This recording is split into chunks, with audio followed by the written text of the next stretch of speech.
Pontos e vistas. Chegamos ao 55º programa. Ou melhor dizendo, no programa número 55. Quem diria, hein?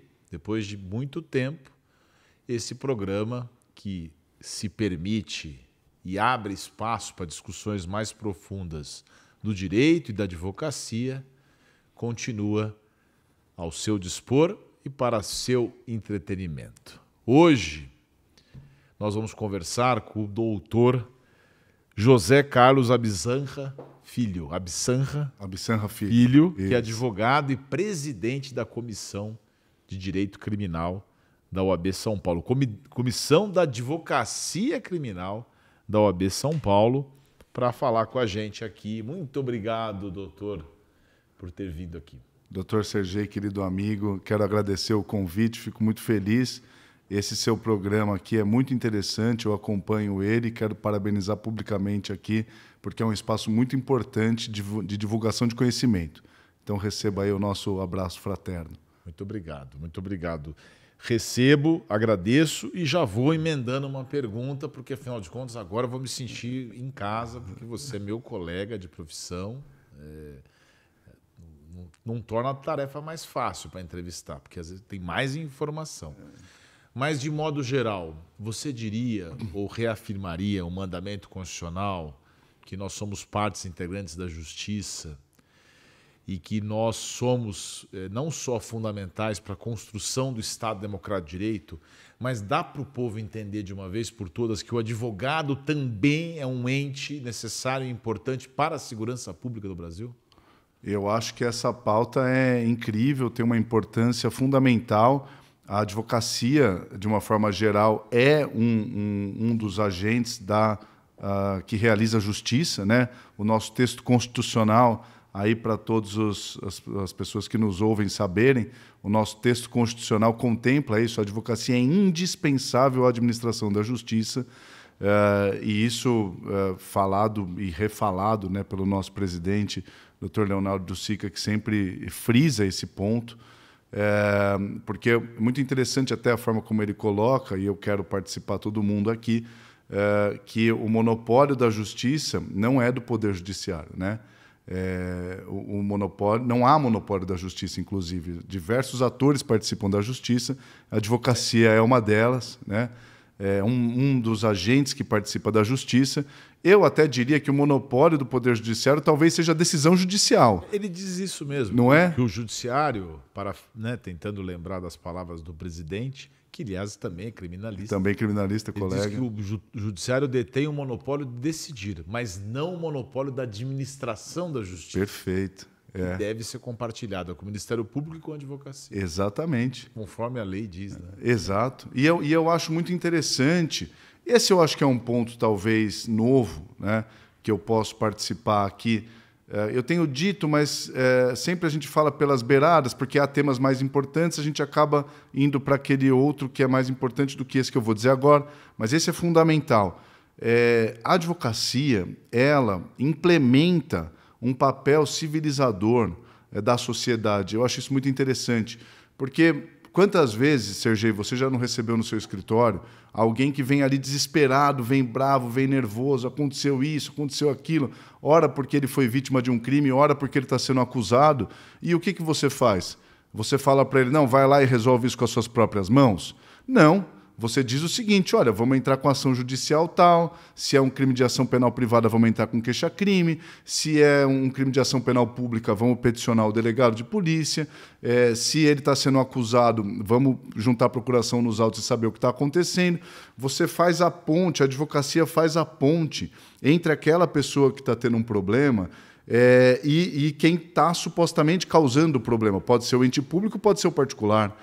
Então, a advocacia tem um papel fundamental, que eu diria que ela tem até prevalência na importância desse papel, que é o de acalmar os ânimos, é o de dizer para as pessoas, calma, que nós vamos ir atrás dos seus direitos. Qual é a potência disso numa sociedade que vê violência o tempo inteiro?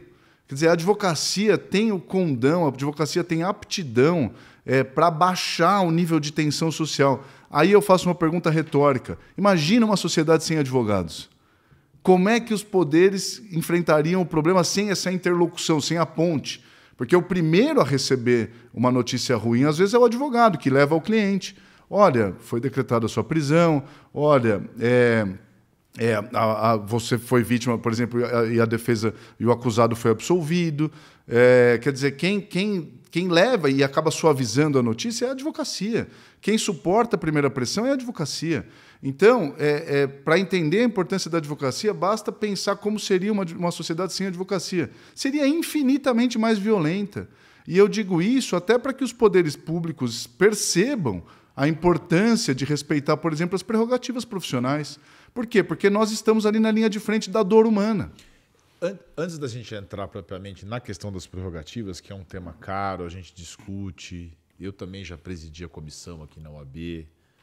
Por que, na sua visão, já de advogado experiente, essa condição civilizatória que você citou, ela não é civilizadamente respeitada pela sociedade de um modo geral? Por que o advogado... Você chega numa roda social, você está lá tomando uma bebida, uma água, você fala que é advogado. A pessoa já... Advogado? Já não... né? Se você fala que é criminalista, então, aí a pessoa já vem com aquela pergunta. Você defenderia alguém que você sabe que é culpado? É isso mesmo. Será que essa identificação do advogado ao lado somente na nossa área, identifica o advogado como se alguém defendesse o crime? Pois é, eu acho que essa incompreensão vem porque vamos dizer, porque a advocacia lida com bens críticos, né? A advocacia criminal, especialmente, ela lida com a liberdade.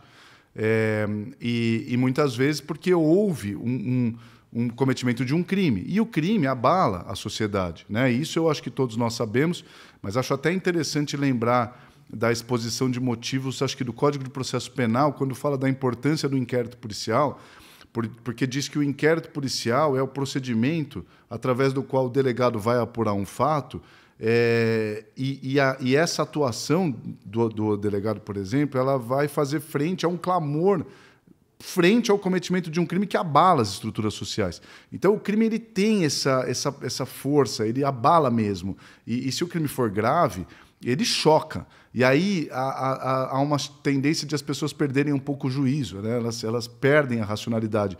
E aí eu acho que entra talvez a falta de compreensão. Por isso é que eu digo, imagina o benefício que a advocacia traz. A advocacia é quem vai lá falar com a pessoa que está sendo culpada, que às vezes é inocente. E aí o paralelo que eu costumo fazer é quando uma pessoa inocente vai presa por erro, significa que o culpado está solto. Olha o dano para a segurança pública, que loucura que é. E essa dinâmica ela é muito perversa, sobretudo para quem não quer pensar mais profundamente, porque se você chegar numa festa e tiver um juiz e um promotor, ele vai ser olhado de outros olhos, como se eles promovessem justiça. Isso é um desafio diário. Diário nosso. No júri, o promotor já senta do lado do juiz, parece que é uma dupla, e às vezes nem é. Exato. Como não deve ser, tem muita gente que consegue separar bem. E a gente tem que explicar que não, que o advogado, mesmo nessa pressão e nesse clamor de um crime hediondo, por mais hediondo que seja, o Estado pode estar errado. Exato. E o Estado pode estar apontando para uma pessoa de maneira errada. Isso é muito grave. Muito grave. Se fosse teu filho, que o pessoal sempre fala, mas e se o seu filho foi a vítima do crime? E se seu filho for o acusado do crime? Você ia querer ter um advogado. Com certeza. E o dano, eu digo do dano social de acusar uma pessoa. Porque é uma loucura acusar a pessoa errada. Isso significa que o sistema está mirando errado. Isso significa que ele está errando e ele está deixando um criminoso solto. Eu falo com essas palavras aqui porque é para as pessoas entenderem qual é o dano da prisão errada. A prisão errada, quando se condena uma pessoa por erro, está causando um dano à sociedade. Por quê? Porque o sistema está se voltando contra a pessoa errada e está deixando um crime impune. Então, e a advocacia tem esse papel fundamental. É o que eu costumo dizer, gosto de dizer, a advocacia é quem sabe o que está acontecendo na rua. É a advocacia que vai lá para ver o que está acontecendo, a dor daquela pessoa. É a advocacia que muitas vezes ouve aquilo que a pessoa está dizendo, o cliente, seja ele vítima de um crime, seja ele acusado. E vai chegar para o juiz e falar que, excelência, olha, eu preciso que Vossa Excelência produza esta prova, porque essa prova vai provar que ele não cometeu esse crime, quem cometeu foi o outro. Ou Excelência, olha, aqui eu acho que o sistema está mirando no lugar errado. Eu acho que o sistema deveria olhar para lá, porque a probabilidade de o crime ter acontecido lá é maior. E quantas vezes os juízes nos ouvem e às vezes nos agradecem claramente, uns claramente, outros não claramente. Por quê? Porque nós estamos contribuindo com a solução judicial. E eu vou mais além. Quando o exercício do contraditório ele é intenso entre acusação e defesa, isso dá melhor condição ao juiz decidir, aumenta a chance de êxito. Ô, Absalão, aqui entre nós, vai. É difícil demais ser advogado, sobretudo criminalista, porque o Calamandrei que disse isso, né? Que o advogado tem que ser tão habilidoso que ele tem que fazer a prova, porque na verdade pela lei a gente não tem que provar nada, né? Exatamente. É o Estado que tem que provar. Mas se a gente conseguir provar, nós temos que ser tão habilidosos para parecer que o juiz é que descobriu aquilo. Porque você concorda com o eu acho que a gente tem que... Se você provar, o juiz fala, não, mas eu não acho isso. Se ele descobrir, aí você falou, poxa, obrigado, né?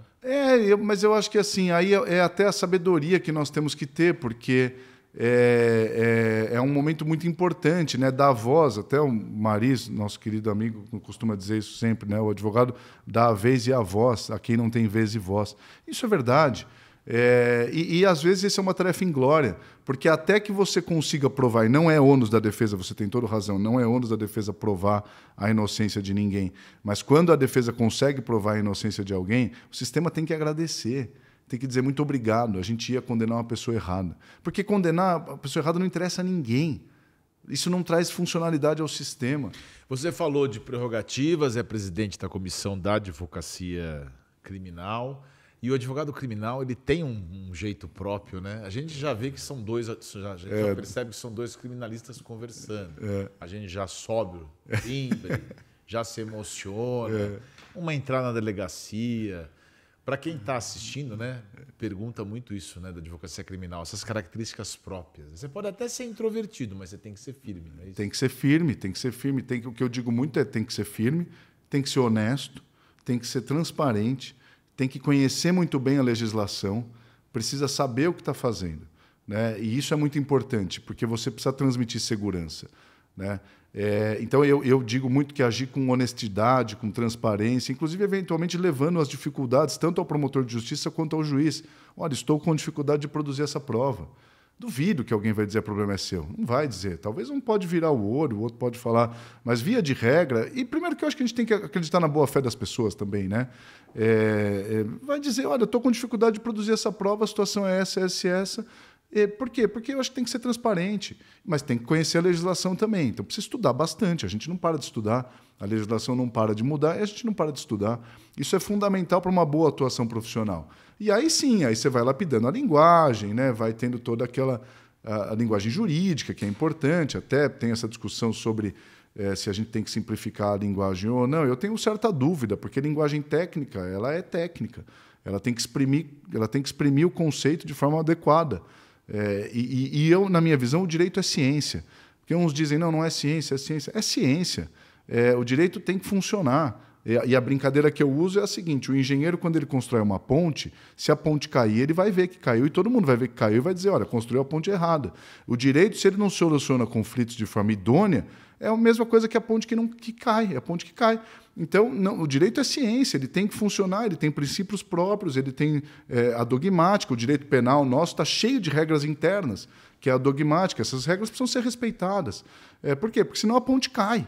E não pode cair, porque o direito tem que trazer benefício para a nossa sociedade, sob pena dele não servir. Você sabe que você usou uma analogia da ponte, eu uso no meu escritório do avião. Olha que legal. Porque eu não entendo nada de avião, mas eu sou fascinado por aqueles documentários. Tem até um que eu gosto muito, que é o Lito, que é famoso na internet. Ele conta. Porque o avião nunca cai por causa de um erro. É isso. Aí eu comparo isso na advocacia. É que tem muita gente que, inclusive, presta a prova da OAB no criminal, depois vai fazer tributária, que diz que é mais fácil. O fato do direito penal ser mais enxuto, não é igual ao civil, né? Civil. Você pode errar menos também. Você não pode atirar para tudo quanto é, atirar teses. Você não pode entrar num júri, por exemplo, com 10 teses, né? Porque você enfraquece. Se enfraquece muito. Então eu falo o seguinte, O avião cai pelo terceiro, pelo quarto, pelo quinto erro, porque a pessoa entra em desespero, começa a apertar os botões, não consegue identificar o problema, e aí o avião cai mesmo. Ou o muro, a ponte, a ponte que cai. É. A gente tem que ter equilíbrio, você está lidando com a liberdade e tem que ter um caminho certo. E é difícil acertar. Exato, e o exemplo do avião é maravilhoso, porque está lidando com física, né? Boa parte disso é física, que é o avião, ele vem contra o ar e até de certo ponto é que ele usa a resistência do ar para subir, né? E tem uma velocidade tal, deve ter um cálculo de peso para saber qual a velocidade que ele tem que dar para subir, mas isso é física, né? Então, se você negar os princípios da física e as regras básicas, como é que vai fazer o avião subir? E vale para o direito. Então, o direito, a gente precisa ter essa compreensão, porque regra dogmática, por exemplo, é para funcionar, é para aplicar, não é para inventar. Precisa tomar cuidado com essas invenções de ocasião, né? O direito é uma estrutura milenar. O nosso direito penal, eu gosto de dizer, tem as bases dele tem 200 anos, 250, veio desde ali da Revolução Francesa. Né? E tem princípios que estão antiquíssimos. Deve haver instrumentos mais modernos? Com certeza há. Eu sou um deles que adoro discutir modernidades dentro do direito penal. Mas alguns princípios são consagrados. Muita gente tombou, morreu para chegar nesse ponto. Pois é. Hoje, para vir alguém dizer assim, não, precisa aumentar a pena. Vai aumentar a pena, mas já aumentou. Vamos aumentar de novo, vamos aumentar de novo. Para você que está acompanhando o podcast, nós vamos fazer um intervalo, deve estar pensando, os criminalistas estão falando de ponte e de avião. Eles não entendem nada, mas é uma maneira não de prender sua atenção. Mas eu prometo que no próximo bloco, o doutor Absanra vai falar sobre essa questão dessa fúria legiferante, se ele concorda com o aumento de pena, essa questão das facções criminosas no Rio de Janeiro, no Brasil inteiro. Não saia daí, a gente já volta. Você sabia que a OAB São Paulo criou um aplicativo de compras exclusivo para você, advogado? Com ele, as suas compras são transformadas em créditos para abater da anuidade. Baixe o aplicativo OAB-SP Shop e tenha desconto em mais de 24 mil estabelecimentos e 3 mil lojas em todo o Brasil.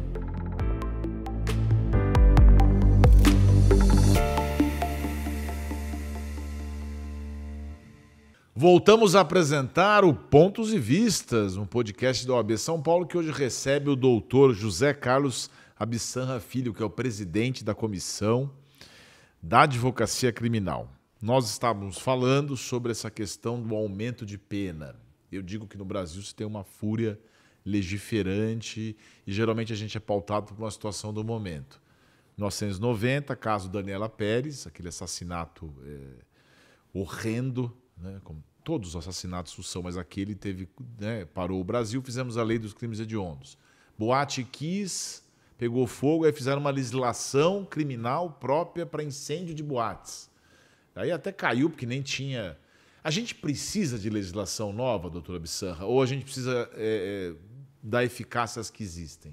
Pois é, essa coisa da legislação é muito interessante, né? Aumenta a pena toda hora. E eu acho interessante esclarecer isso. Eu, particularmente, eu não sou necessariamente contra aumento de pena. A minha questão é o seguinte, o que fundamenta aquele aumento de pena? Qual que é a análise que foi feita da situação que se quer prevenir? Porque vou dar até um passinho atrás. A legislação penal ela busca evitar um comportamento. Então, ela diz assim, não mate alguém sob pena de você receber uma pena de 6 a 20 anos ou 12 a 30, né, a depender da situação. Então, a legislação penal ela busca evitar um comportamento que a sociedade considera nocivo. Né? Muito bem.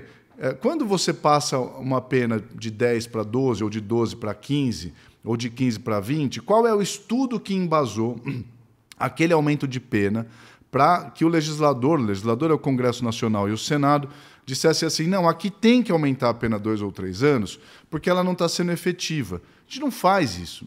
A gente não sabe o que está acontecendo. A gente não entende por que uma legislação ela foi alterada. Aqui, não é nem aqui, eu diria para você, até que na minha visão isso acontece no mundo. Aumenta a pena porque esse crime aqui é muito grave, aumenta a pena. O quanto que isso está gerando de disfuncionalidade? O quanto que isso está sendo efetivo? Então vale aquele ensinamento lá atrás também de Beccaria, que não é o tamanho da pena, mas sim a certeza da punição. Pois isso tem quantos anos? 250 anos, talvez, que ele escreveu isso? Então, veja como a gente tem muita dificuldade, na minha visão, de inserir no nosso sistema instrumentos novos.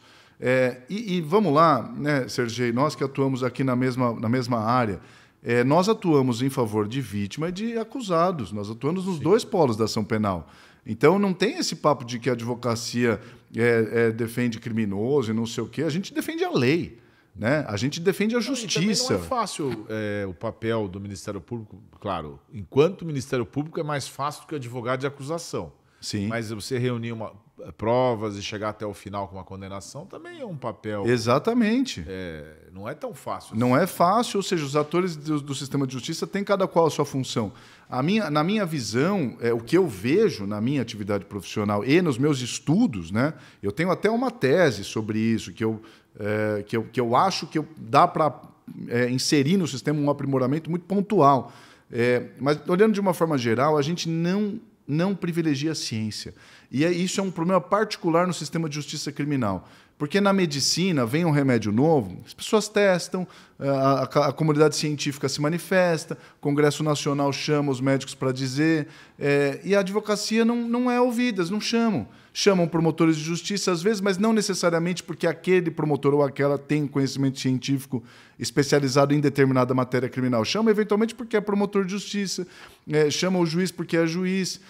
Vejam, a ciência, eu estou mais preocupado com a ciência do direito, nos seus vários âmbitos. Pode ser a ciência dogmática, pode ser a ciência que eu gosto, que é a pesquisa empírica, né? São os dados. Então, eu não entendo por que a gente tem muita dificuldade no sistema de justiça criminal de trazer a ciência para dentro. Eu entendo por quê. Por quê? Porque o sistema ele se choca cada vez, ele se abala toda vez que tem um crime, e os deputados vão lá e falam, não, aumenta essa pena aí. Nós tivemos recente, agora, essa questão das facções no Rio de Janeiro, a operação da polícia que ocasionou dezenas de mortes. É um debate no Brasil que se instalou entre a defesa, né, um certo vitimismo, e também aqui uma punição com morte dessas pessoas. É o debate polarizado. Não tem ciência nesse debate, você já falou do Congresso Nacional, que chamou agora a responsabilidade para criar uma lei de terrorismo, transformar essas facções em terrorismo. Tem ciência nessa lei? Nada de ciência, zero ciência. Nem sabem o que estão fazendo, com todo respeito. A crítica é ácida aqui. Eu gosto de fazer a crítica, às vezes, contundente, mas sempre com muito respeito.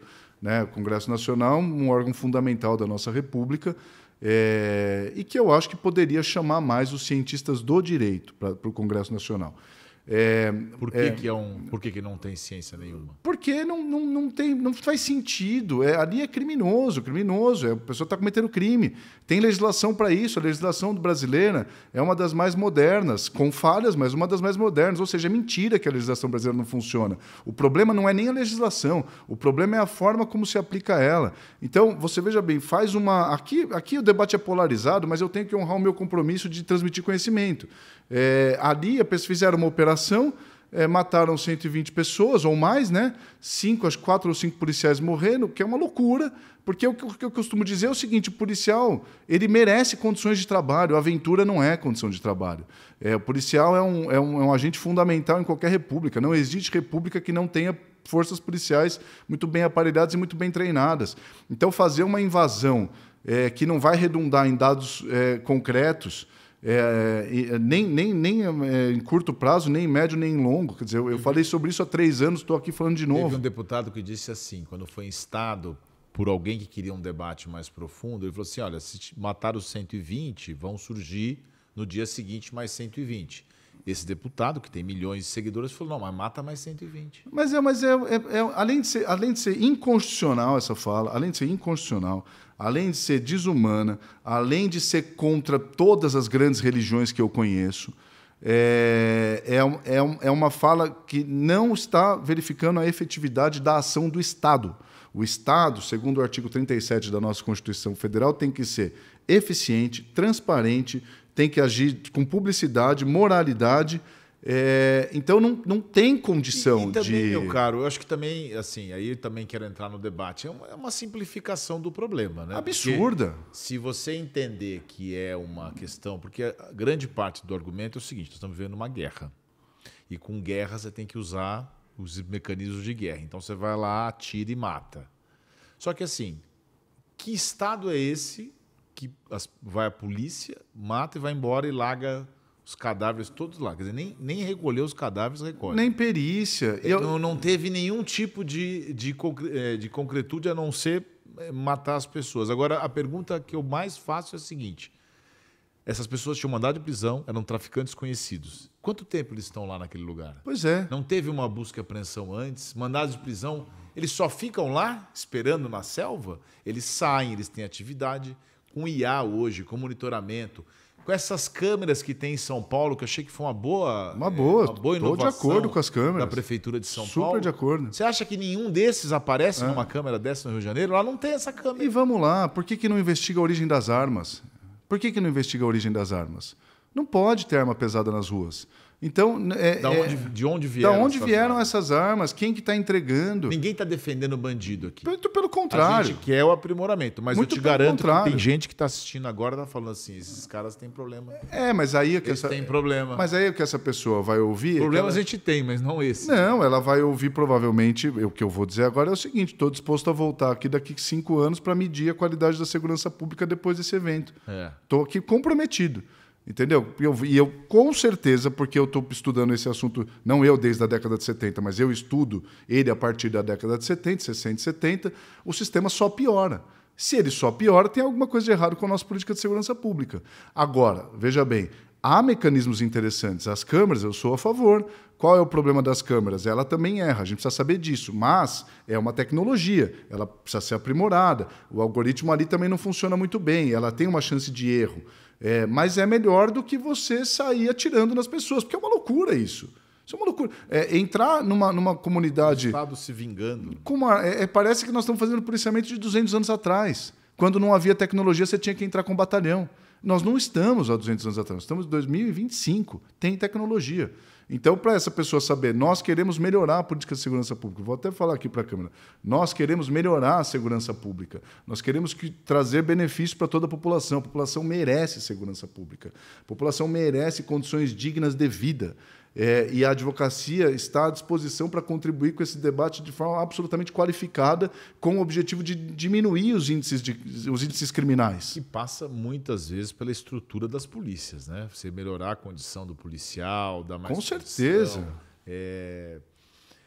Tem um projeto de unificação, por mais polêmico que seja, traz para a lei orgânica, você traz cargos e salários, como o juiz e promotor tem, definição de carreira. É importante, né? Porque o policial trabalha, o militar, trabalha 3 dias, depois no bico ele mata e morre. E ele, eu acho que a gente teria que dar um jeito de pagar melhor os nossos policiais. Não, tem que ganhar melhor, Porque, assim, o policiamento ostensivo é uma atividade imprescindível. Né? De novo, não conheço nenhum estudo que diga que seja possível ter uma sociedade democrática sem a existência de policiamento ostensivo e investigativo. Aqui nós temos 2 polícias. Eu nem acho que esse debate seja tão urgente, a unificação das polícias. Eu acho que dá condições para as polícias. A gente já criou uma identidade, né? Talvez se tivesse nascido assim era melhor. Pois é, e cada país tem a sua tradição. Aqui né? A gente tem uma força. Bom, mas deixando de lado que talvez nesse debate a gente discorde, eu acho que, voltando na parte que a gente concorda, esse debate também leva muito em consideração platitudes do tipo, existe mocinho e bandido. Então, o mocinho é a polícia e o bandido é o bandido. Nem sempre. Você sabia que cresceu a procura daquele filme Tropa de Elite? Olha lá, eu acho bom para as pessoas assistirem e entender. É um belo filme, inclusive. E uma situação dessa faccionada do jeito que estava, obviamente teve cooperação da polícia há muito tempo. Eu não estou acusando ninguém. Não, está acusando ninguém. Mas você sabe que teve. E ali no filme é muito interessante, eu vi um post sobre isso, eu não vou lembrar de quem é, não vou correr o risco de errar. Mas eu vi um post muito interessante dizendo o seguinte, mas no filme... o agente policial, que ele é o protagonista, que em algum momento tortura e faz não sei o quê, e depois ele percebe que a ação dele não está trazendo benefício nenhum e que ele está sendo instrumentalizado. Então assiste mesmo o filme, porque o filme é muito bom. E sobretudo o 2, viu? Porque o 2 mexe com a parte do Congresso. Vai lá na política.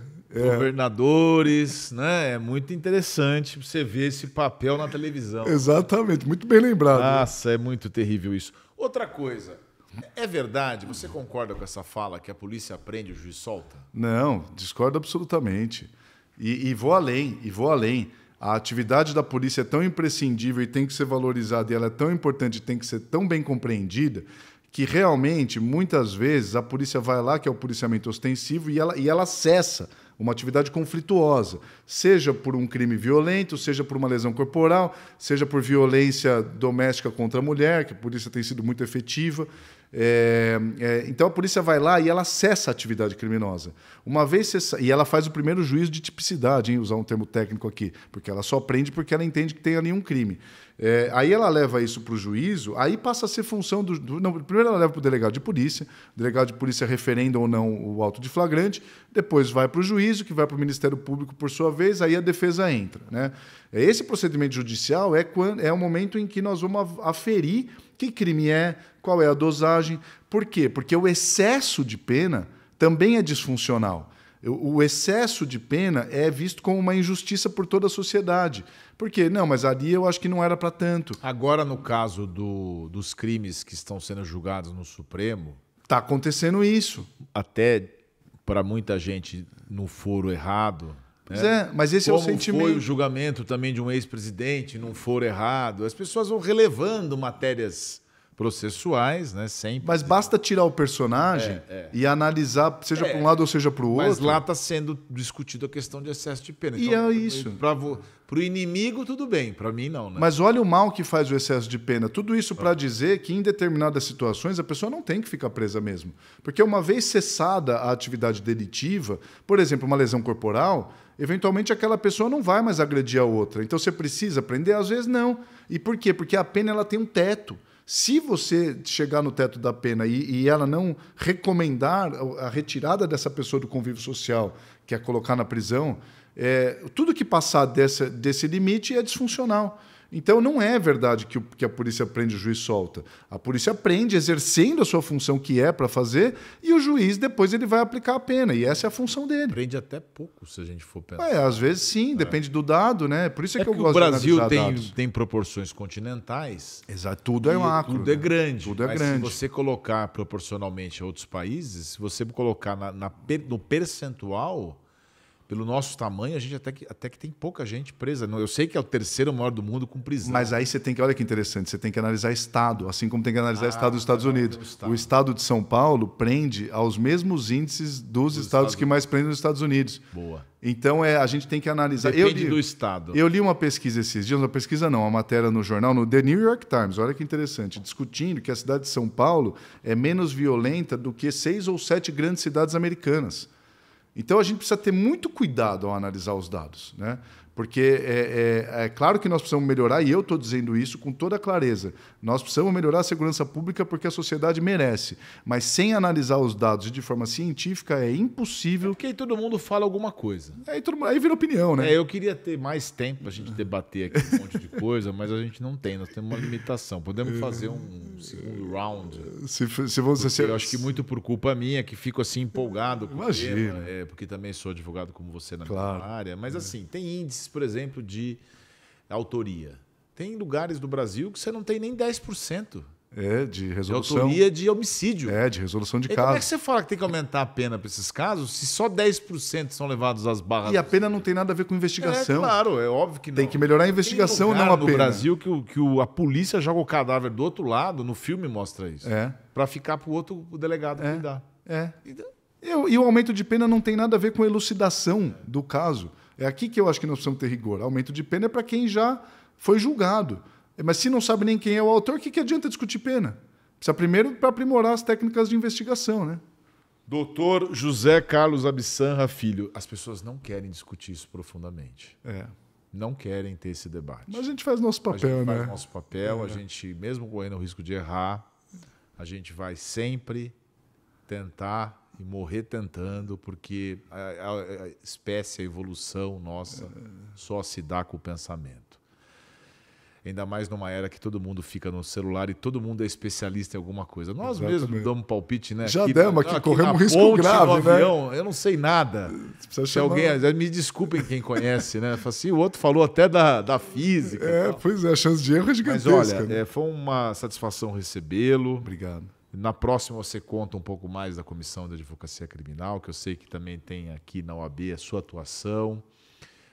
Parabéns pelo seu trabalho, você é combativo, enfrenta. Eu te agradeço muito, quero fazer aqui esse agradecimento especial e dizer mesmo que a OAB está em cada pequeno lugar, em cada pequena cidade, quer dizer, sempre que alguém precisar e a OAB puder ajudar dentro da sua esfera, claro, de atuação, a OAB estará lá. A OAB está em cada pequeno canto do nosso país, daí porque nós temos... estamos à disposição, né? A OAB tem uma capilaridade impressionante e é o que nós estamos fazendo. Nós estamos trabalhando, o maior voluntariado do país, né? Quiçá do mundo, nem sei dizer se não é do mundo, mas os nossos diretores dizem isso, né? O maior voluntariado do país, e nós trabalhamos em prol da ciência mesmo, do conhecimento, do aprimoramento da nossa sociedade. E se a gente tem que enfrentar alguns preconceitos ou algumas dificuldades e, eventualmente, criar alguma resistência, é dentro da ordem jurídica sempre, né, eu costumo dizer, sempre de forma muito respeitosa e sempre aceitando o debate. Então, eu quero, com essas palavras, agradecer muito o seu convite, parabenizar pelo programa, que é excelente e tenho certeza de que vai continuar sendo um sucesso. Muito obrigado e muito obrigado a você que acompanhou esse debate até aqui. E até a próxima com Pontos e Vistas, que é um podcast. Já estamos no número 55, que é um podcast da OAB de São Paulo. Muito obrigado.